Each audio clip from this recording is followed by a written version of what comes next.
নতুন বাংলাদেশে যদি রাজনীতি করতে হয় এই অঞ্চলের মাটি ও মানুষের ভাষাকে ধারণ করে রাজনীতি করতে হবে। এই দেশে এসে রাজনীতি করতে হবে। লন্ডনে বসে, দিল্লিতে বসে, পিন্ডিতে বসে আর কোনো রাজনীতি চলবে না। বাংলাদেশের সাবেক প্রধানমন্ত্রী যিনি সবসময় আধিপত্যবাদের বিরুদ্ধে, আগ্রাসনের বিরুদ্ধে কথা বলেছেন, ফেসিবাদের বিরুদ্ধে তার প্রতিরোধ জারি রেখেছেন, বেগম খালেদা জিয়ার জন্য আল্লাহ পাক সুবহানাহু ওয়া তাআলা যেন ওনাকে দ্রুত সময়ের মধ্যে সুস্থতার নিয়ামত দান করেন।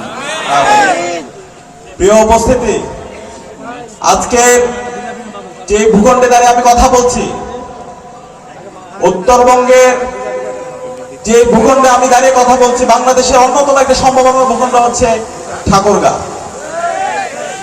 কিন্তু গত 54 বছরে এই উত্তরবঙ্গের ভাগ্যের কোনো পরিবর্তন হয়নি। এই উত্তরবঙ্গে এত সম্ভাবনা থাকার পরও নেতৃত্বের অযোগ্যতার কারণে, দুর্বলতার কারণে, দুর্নীতির কারণে এবং ভারতের প্রেসক্রিপশনে রাজনীতি করার কারণে এই উত্তরবঙ্গের মানুষের মাটি ও মানুষের কোনো পরিবর্তন হয়নি। সে কারণে আজকে জুলাই বিপ্লবের পরবর্তী আমাদের ঐতিহাসিক সুযোগ এসেছে। সেই ঐতিহাসিক সুযোগ আমাদেরকে কাজে লাগাতে হবে।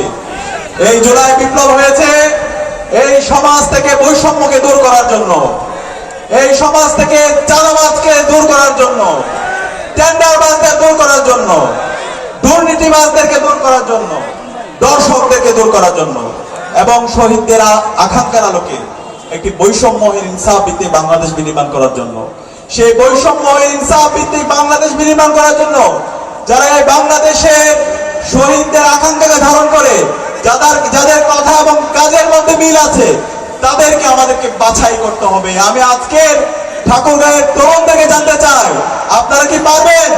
ইনসাফের যারা প্রতিনিধি আছে, যাদের কথা এবং কাজের মধ্যে মিল আছে, যারা জনগণের কাছে জবাবদিহি করতে বাধ্য, সেই ধরনের ইনসাফের প্রতিনিধিদেরকে আসন্ন নির্বাচনে ভূমিদয় বিজয়ের মাধ্যমে এই উত্তরবঙ্গে গত 54 বছরে যে বঞ্চনা হয়েছে, সেই বঞ্চনাকে দূর করে উত্তরবঙ্গের অবারিত সম্ভাবনা, ঠাকুরগাঁওয়ের যে সম্ভাবনা, সেই সম্ভাবনাকে কাজে লাগিয়ে সারা বাংলাদেশে ঠাকুরগাঁওকে একটি উন্নয়নের রোল মডেল হিসাবে পেশ করার জন্য ইনসাফের প্রতিনিধিদেরকে ব্যাপক ব্যবধানে বিজয় করতে আপনারা কি পারবেন?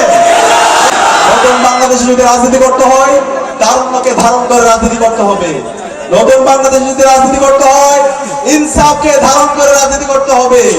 নতুন বাংলাদেশে যদি রাজনীতি করতে হয়, এই অঞ্চলের মাটি ও মানুষের ভাষাকে ধারণ করে রাজনীতি করতে হবে।